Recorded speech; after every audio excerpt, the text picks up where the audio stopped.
Jon Husted gets the U.S. Senate nod.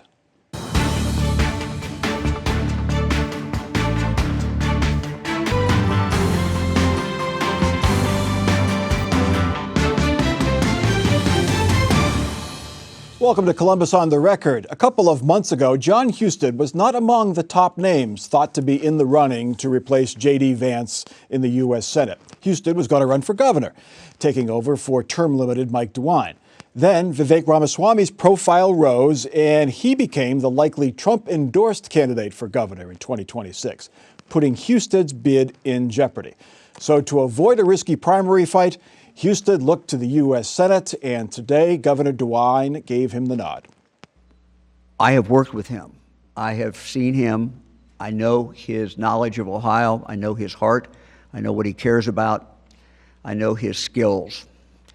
And all of that tells me that he is the right person for this job. I have loved this work, and stepping away from it has not been easy. This has been great. My time here at the State House has been a true joy.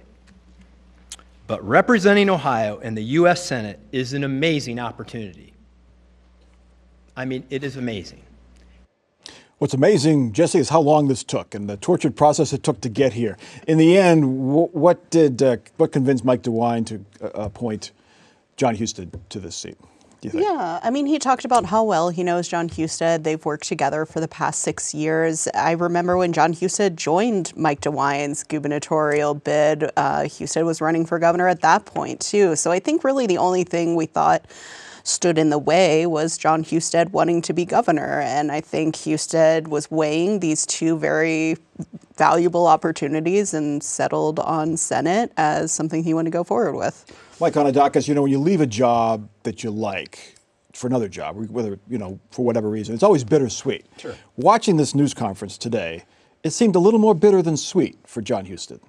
I don't sense that personally. I've known Jon and Tina Husted for many, many years, and they're good people. Look, he's living the American dream. Mike adopted as a baby to amazing parents, grew up in small-town Ohio, decades in public service, and now he's going to be our next United States Senator. Did he do a great job as lieutenant governor? Absolutely. That's why the governor trusts him. That's why the governor picked him, and only him. You heard the press conference today. There wasn't a plan B or plan C. It was Jon Husted all the way, his decision to make, obviously. And at the end of the day, Jon is going to do very well as United States Senator, working with Bernie Moreno, our friend, where it's going to be a great turnout. But he did say Husted said this was a very difficult decision. So it sounds like it was his choice to make, and he struggled with it perhaps because he wanted to be governor. Sure, of course. I mean, that's been his desire and dream for years and years and years, probably over a decade. And then just to pivot in the past 30 days or so, or maybe a little bit longer, I mean, it's hard. He's human, and it's a hard decision to make, but he made a great decision. Sarah, last week on this show, we thought it was a done deal. Husted was going to get the nod, announcement Monday or Tuesday, and then Vivek Ramaswamy jumps into the headlines, not himself, but there was a report out of Washington, in the Washington Post, that Donald Trump was urging him to seek the Senate seat. What went on there? Do we know for sure? Sure. So this was always kind of a one-person vote. At the end of the day, Governor Mike DeWine was the one to decide who was going to get this nod. But of course, there were a lot of people ringing his line, and he said that. So Donald Trump likes Vivek Ramaswamy. He's already appointed him to a federal position. And I think that delay, you see people, linking things to the media, different things coming up. DeWine really only said, yeah, I met with Ramaswamy last week. I've met with a lot of people about this position because DeWine and Husted and other state officials have kept their cards close to their chests on this. Brian, who made this pick, Mike DeWine or President Trump? Mike DeWine made this trip. However, Jon Husted also made it. And here's what's really going on when you have to decide on a big, first of all, it's the most exclusive club in America, and kudos to the lieutenant governor, now junior senator, for doing it. But there's a lot of things to think about. One, you got to raise a lot of money, not once, but you're going to have to win this seat again in 2 years, and then you got to run again in another 2 years for the full term. That's very rare in the United States Senate.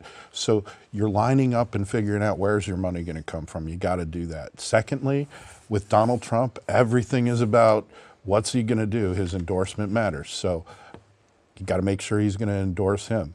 Did Ramaswamy get a deal too, where Trump's going to endorse him? 2 years is a long way off. Big loser? Dave Yost.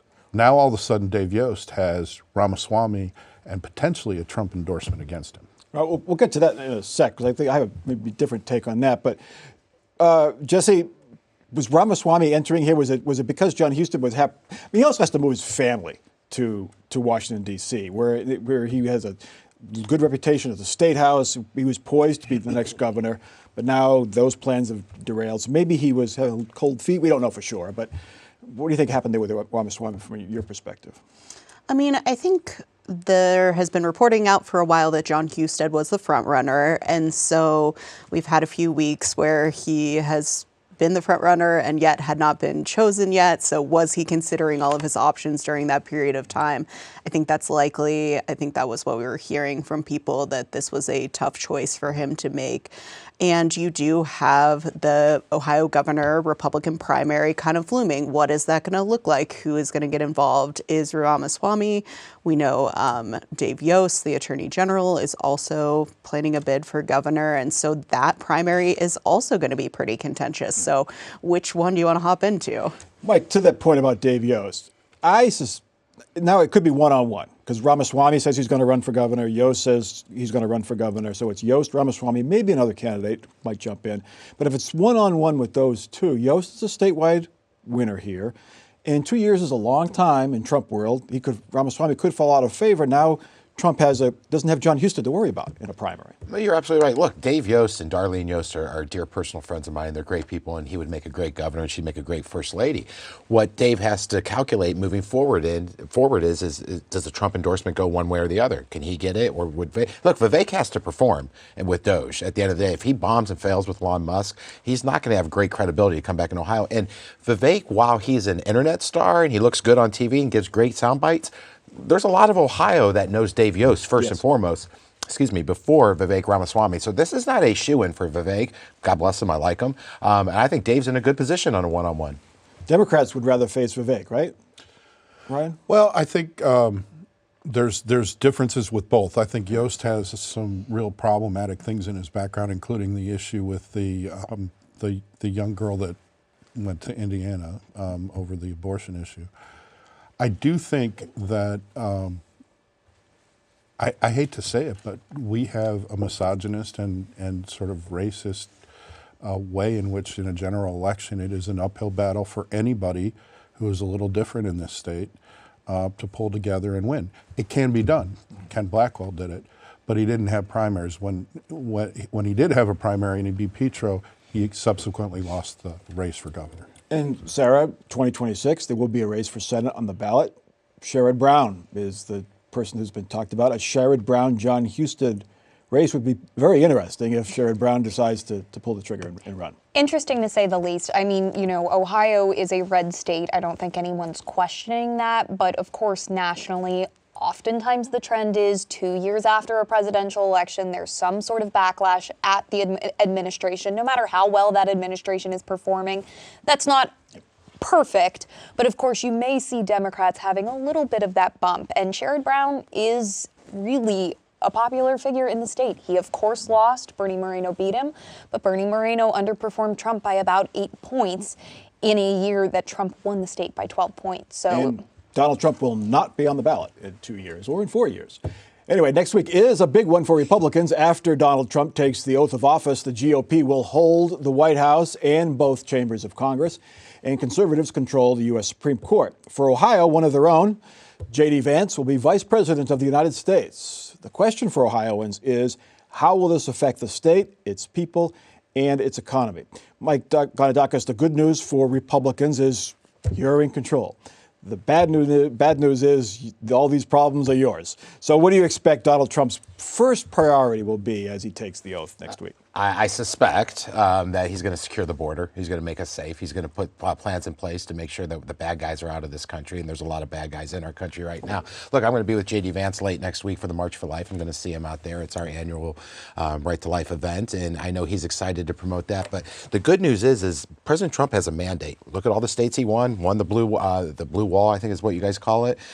He won all the swing states, and he has a mandate to go in and fix what the voters don't like. Joe Biden has a 30-some% approval rating right now. People want change. And Donald Trump's going to give us change on day one. Brian, how do Democrats counter what Donald Trump wants to do? Well, first of all, I'm not sure it's the mandate that you say it is, because the numbers actually were very tight on the national voting, and you're president of all the people. So I do think he's going to try to follow up on some of his promises. I don't think he's going to have an easy time on the things that he has to get through Congress. He's got a very narrow majority in both.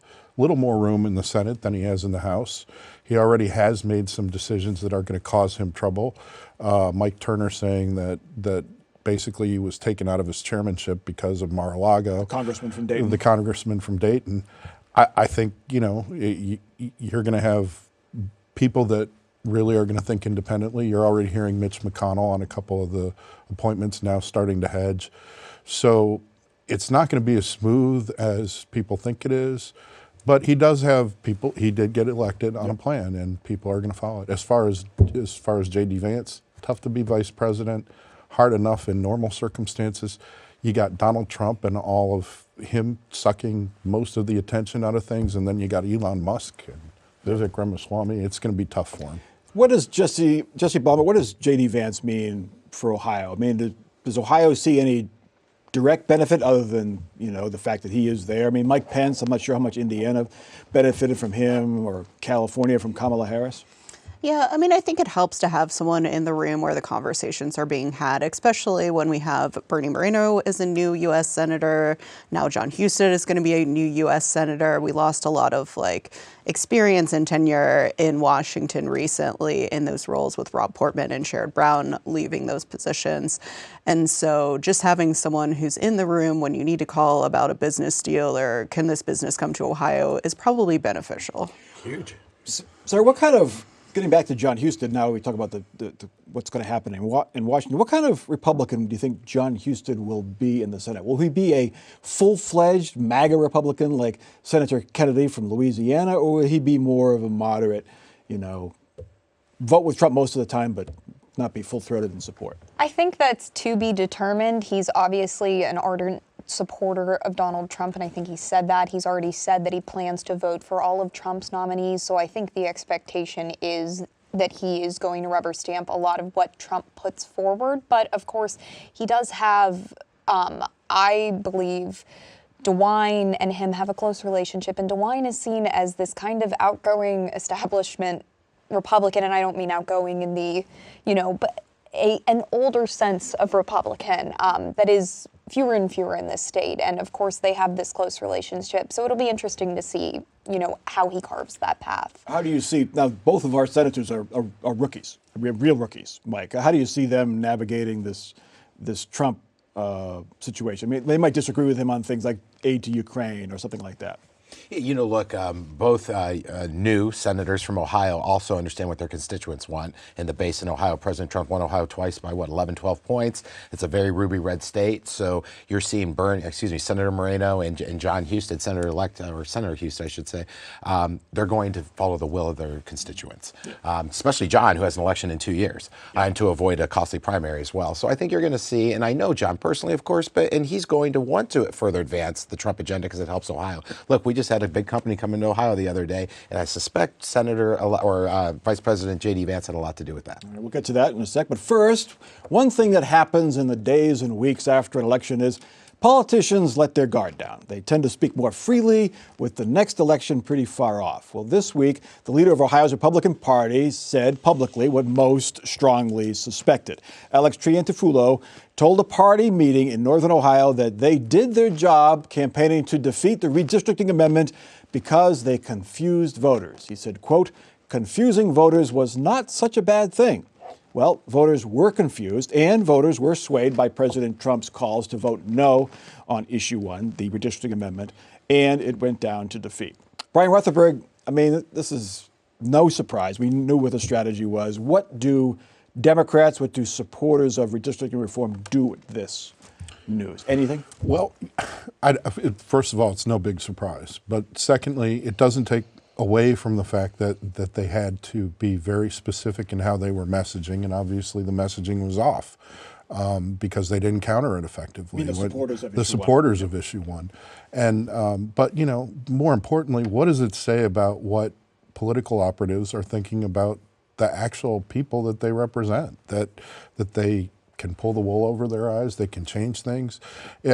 Is this more of a continuation of what we had over the last 8 years of, stolen elections that weren't stolen and, trying to, all these things that don't really exist, but confuse voters?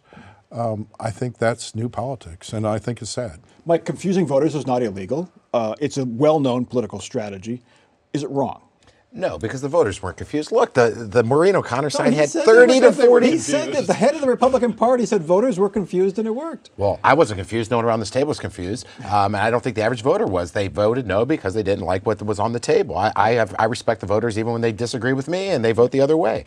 The voters get it right every single time. At the end of the day, the Swiss billionaire, the $30-40 million Maureen O'Connor had compared to the $5 million that Alex had, he's a friend of mine, good Greek American, pales in comparison. They should have easily been able to whitewash any issues that the Republicans were trying to do. But at the end of the day, Mike, the biggest misinformation campaign was gerrymandering. We had a unanimous bipartisan map passed by the legislature. There's no gerrymandering when Democrats and Republicans come together. That's the whole Maureen O'Connor, the face of the program that you guys used. She's a Republican, and she Give me a break. She's rejected not a it 7 times. No. She's got an R next. Anyway, Jesse, so this is not over because the congressional map only got Republican support. It lasts for 4 years. The congressional map, not state legislative, but congressional.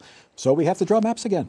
What happens in this process, do you think? Yeah, more map drawing. I think this will go quicker than the previous versions, in part because I think the Republicans control the Ohio House and Senate. They will be able to draw a map. The Ohio Supreme Court is now 6-1 in favor of Republicans. They're likely to support whatever map is approved there. And so I think we'll see some changes. I think you want to keep an eye on Marcy Kaptur's district up in the Toledo area. We'll see if Amelia Sykes in the Akron area, if they take a look at that as well. But yeah, this will be much quicker. But Sarah, if those two districts in particular, if they really draw them to favor Republicans overwhelmingly, or at least solidly, that gives fuel to a possible future run on the ballot for another redistricting reform amendment. Might Republicans want to avoid that fight and play it more close to a fair district model here?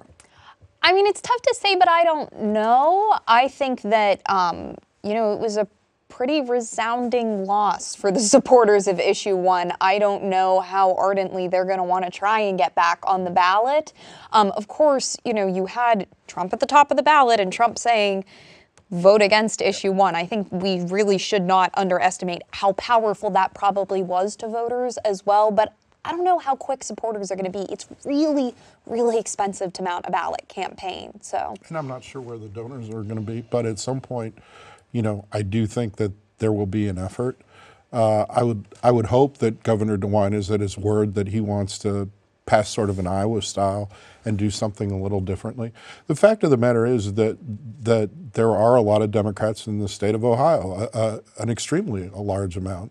It is not as ruby red as you say it is. It's still a purple state in some ways. It may lean a little more red, but people need a voice. And when people get frustrated, that's when things start to change. A lot of Republicans, Governor DeWine, Auditor Faber, even I think now House Speaker Huffman said the current system needs improvement. Will they improve it anytime soon? I don't think so. I don't think there's so many issues on the table. You're going to see a renaissance at the State House in the first 6 months leading up to July 1st when the budget needs to be passed. You mean the Dark Ages renaissance? Stop it, right? Just stop it. And voters vote. And at the end of the day, Joyce Beatty loves the current system. She's going to get her Franklin County, and she's going to love it. Amelia Sykes is going to like it. The Democrat Congress people that we have today like the current system. Okay. Let's get to our last topic. Ohio is the birthplace of aviation, and this week it landed a company helping to usher in the next era of flight. Military equipment company Anduril announced this week it will build a $1 billion factory next to Rickenbacker Airport. The factory, called Arsenal One, will be 5 million square feet and employ up to 4,000 workers. It will make AI-guided drone hunting, autonomous jets, and other weapons. And we choose Ohio because Ohio is built for this. With its unmatched infrastructure, central location, and a world-class manufacturing workforce, Ohio offers the ideal foundation for Arsenal One. From aerospace innovation to military research, This state has a proud tradition of advancing American ingenuity. And the company will get help from Ohio taxpayers. It will request $70 million from the state as well as tax credits and other grants. Officials declined to be more specific on the exact amount of government support. Sarah Donaldson, how hard was it for Ohio to get this plant? Was there competition? Well, I have to imagine there was competition, but these deals are really kind of made in private until they become public. I think the state learned its lesson with Intel because the details leaked out a couple of days before, and this was under wraps until basically the morning that it came out. Ohio was courting this project heavily. Lieutenant Governor John Husted says he played a big role in that. And the Columbus Dispatch was reporting that other states were actually not interested in the project. Some of this has to do with politics. The Dispatch was reporting, one of the founders said that he was driven to want to move their company to Ohio to build this factory because of Ohio's current political climate. Jesse, executives said that the proximity to Wright-Patterson Air Force Base was a reason why they chose this spot. Rickenbacker Airport, according to Google Maps, is 76.5 miles away from Wright-Patterson. Are there lawmakers in Dayton who are a little annoyed that this isn't in the Dayton area? Central Ohio has had a lot of these big wins recently, Yes, and so I think there is some frustration outside of that region that there aren't as large of projects, but certainly it was Honda, there are other things that Jobs Ohio has been involved in, but you're kind of seeing this industry focused in this area for a variety of reasons, but also things as simple as having an airport nearby is really important to these companies. You test flight these things at Rickenbacker, I guess. Mike, a lot of numbers thrown out at this thing. $900 million factory, $1.6 billion in economic development. Odd that we don't have the numbers of state government funds being used to attract this company here. Why do they always hide those for a few weeks? Maybe they don't know what they're going to be specifically. They're going to have to negotiate it with the legislature too at some point. They're going to have to get some legislative approval. So it's all going to become public as it should be. The public has the right to know. But keep in mind, this is a huge win for Pickaway County. This is not in Columbus. This is not in Franklin County. Intel's in Licking County. So look, we can't put something in all 88 counties, but you're seeing more and more big opportunities go outside of Franklin County. Washington Courthouse is getting the battery thing from Honda. So we're growing outside of Columbus, which is a good thing. Is it bad, Brian, that we're not have that warm, fuzzy feeling as we do with a battery plant that's going to make pollution-free cars as we are for a company that's going to make military drones? I think this is a better thing. I mean, I'm similar to the Lima tank plant. I would say this. Yes, it's in Pickaway County, but we did have a Democratic president. It did happen under the Biden administration, and I think that the fact that this region isn't as divisive politically, that Republicans can work with the Democratic county commissioners in Franklin County, including Kevin Boyce and John O'Grady and Erica Crowley, and that Mayor Ginther as head of the League of Cities, that makes a difference when you're trying to locate a company. And, yes, it does affect Franklin County in this region because of the amount of jobs that will be coming directly from Franklin County. So I think there was a real good synergy, just as there was with Intel, and I think that's what helps. 4,000 jobs, Sarah, but it's over a 10-year period. So that's a long way. Technology will change. How confident are they that all those jobs will be there?